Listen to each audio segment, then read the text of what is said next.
నాగమణి గడ్డని సరే యాక్సెప్ట్ చేసుకుంటున్నాను తిట్టావు 100% కరెక్ట్. నేను కూడా అదే చెప్పిన ఈ అక్షయేంద్ర కిస్సులేంద్ర బాబు ఆపరా గోలా అని.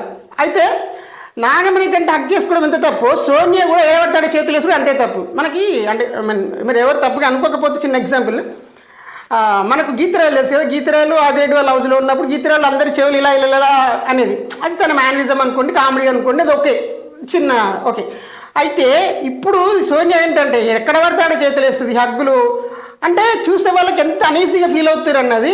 మణికంఠకు చెప్పావు నేను ఒప్పుకుంటా, బట్ సోనియా ఎందుకు స్పెషలైజేషన్, సోనియా కూడా చెప్పాలి కదా ఆ మాట. అమ్మ నీది కూడా బయటకు దరిద్రంగా పోటీ అవుతుంది, కొంచెం చూసుకొని హగ్గులు చేసుకో, చూసుకొని చేతులు ఎడేస్తే అని ఒక మాట చెప్పుంటే బెటర్గా ఉండేదేమో నా ఫీలింగ్. నేను తప్పట్లేదు కానీ ఎందుకు చెప్పలేకపోయిండు, ఈ సెలెక్టివ్ అమ్నేషియాకి వచ్చిందని. అంత తప్పు చేసి పృథ్వీరాజ్కి అసలు రెడ్ కార్డ్ చేసి వస్తే పృథ్వీరాజ్కి రెడ్ కార్డ్ చేసి కాదు, అసలు దాని గురించి టాపికే లేదు. సో నీకు ఏది మా నచ్చితే అది పనికి మన దోశల కన్నా కూడా ఇది పృథ్వీరాజ్ ఇంపార్టెంట్ కదా.